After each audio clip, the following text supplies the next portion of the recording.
एक छोटा सा गांव था, वहां पर एक आदमी पहाड़ पर पत्थर तोड़ने का काम करता था। उसको अपनी जिंदगी से कोई गिला शिकवा नहीं था।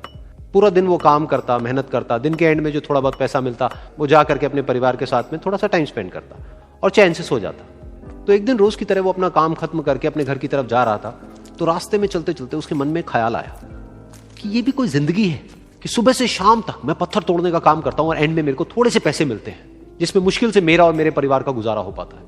काश कुछ ऐसा हो जाए कि कहीं से मुझे कोई ऐसी शक्ति मिल जाए कि जो भी मैं चाहता हूं वो सच हो जाए। वो अपने घर पर गया, उसने खाना खाया, लेकिन उसका ध्यान खाने की तरफ नहीं था। उसके दिमाग में यही ख्याल चल रहा था। उसके बाद में वो यही सोचते सोचते सो गया। फिर नींद आने के कुछ देर बाद उसको एक सपना आया। सपने में उसने देखा कि रोज की तरह वो अपना काम खत्म करके अपने घर लौट रहा था।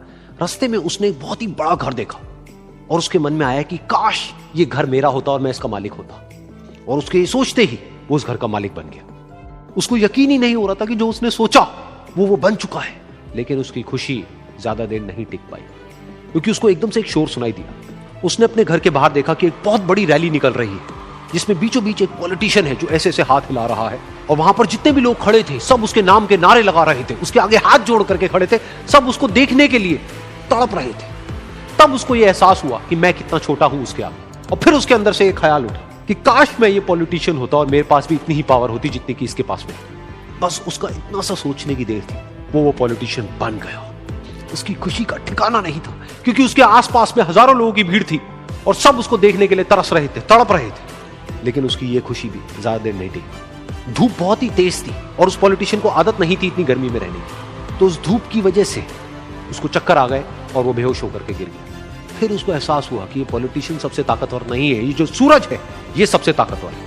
और उसके मन में आया कि काश मैं ये सूरज बन जाऊं तो मेरे आगे कोई नहीं टिक पाएगा। और उसका इतना सा सोचने की देर थी और वो सूरज बन गया।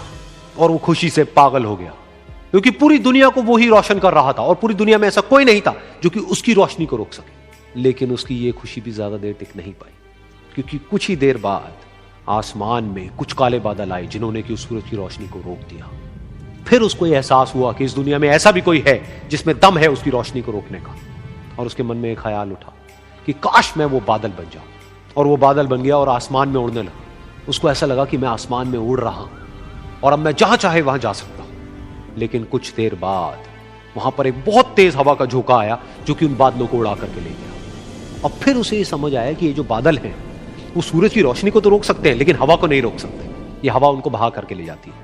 फिर उसके मन में आया कि काश मैं ये हवा बन जाऊं। और वो हवा बन गया। हवा बनने के बाद में उसको अपने अंदर एक अलग ही ऊर्जा का अनुभव हुआ। वो चाहे तो आराम से बहता और चाहे तो आंधी बन करके, तूफान बन करके, जिसको भी चाहे उड़ा करके ले जाता। उसको ये विश्वास होने ही लगा था कि इस दुनिया में सबसे ज्यादा शक्तिशाली मैं हूं। लेकिन तभी उसके सामने आया एक पहाड़। उसने अपनी पूरी ताकत लगा दी, लेकिन उस पहाड़ को वो इतना सा भी नहीं हिला पाया।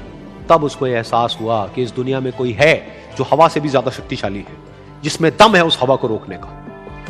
फिर उसके मन में आया कि काश मैं ये पहाड़ होता, और वो पहाड़ बन गया। लेकिन हर बार की तरह इस बार भी उसकी खुशी ज्यादा देर तक नहीं टिकी। उसको एक जानी पहचानी सी आवाज सुनाई दी और साथ ही साथ उसको दर्द होने लगा, जैसे कि कोई है जो उसको तोड़ रहा है, उसको मार रहा है। तो दर्द से वो चीखने लगा और उसके मन में आया कि काश मैं वो बन जाऊं क्योंकि इस पहाड़ को तोड़ने का दम रखता है। लेकिन इस बार उसकी एक ख्वाहिश पूरी नहीं हुई। वो रोने लगा, चीखने लगा, चिल्लाने लगा। उसने अपनी पूरी जान लगा दी, लेकिन इस बार वो नहीं बन पाया। उसका दर्द बढ़ता ही चला जा रहा था और दर्द की वजह से एकदम से उसकी नींद खुली और सामने शीशा था। उसने शीशे में देखा और उसको समझ आया कि सपने में मैं वो क्यों नहीं बन पा रहा था जो मैं बनना चाहता था, क्योंकि असलियत में मैं वो ही हूं।